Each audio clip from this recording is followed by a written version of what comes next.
On the outskirts of the deserted city stood three houses, three buildings long derelict, yet one still seemed to be illuminated. In an earlier era, each had contained within its walls, like some crustacean's soft innards, a person made of flesh and bone. Real living humans who scuttled from place to place at remarkable speed, ate scraps of plant, animal, and fungus, moaned in pleasure and anguish, grew from infants into decrepitude, eventually died. Their lives seemed so short, and the speed at which they busied themselves was rivaled only by the birds, another beast on 2 feet. But don't get me distracted.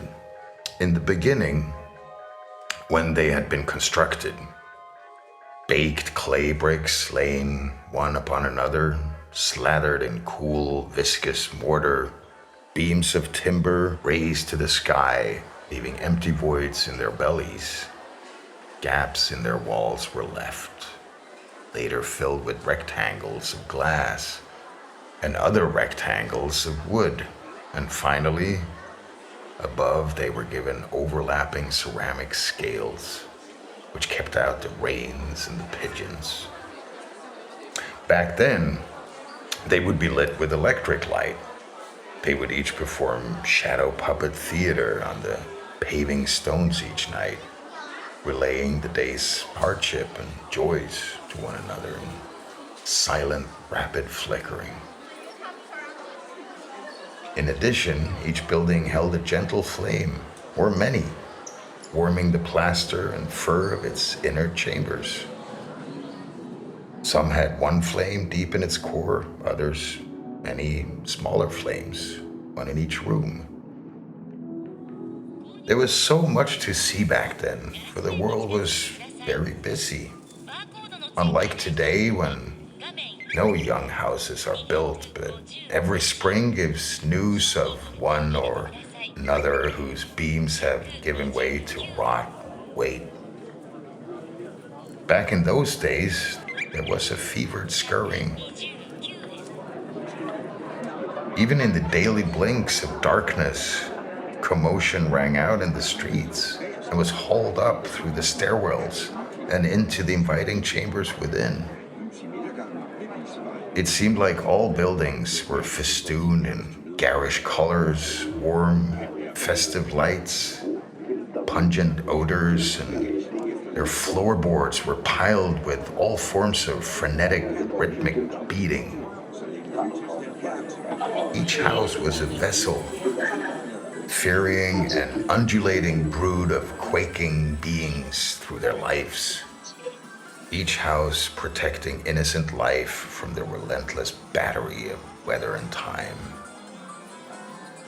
It's difficult to remember what had happened exactly.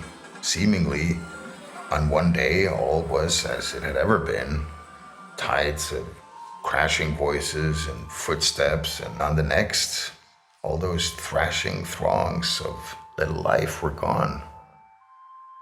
The shadow theater ended.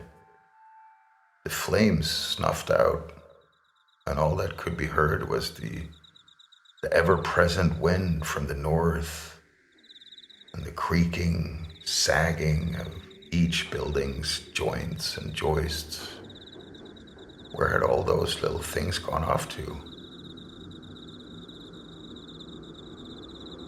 There were rumors that they had built new homes far away, homes with perfectly straight lines and sharp edges. Others that the new homes were grown rather than built and were round and soft, not unlike massive trees.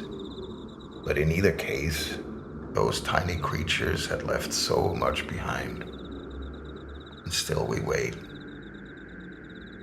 eager to hold them again in our shells. We stand here, shoulder to shoulder, awaiting their return.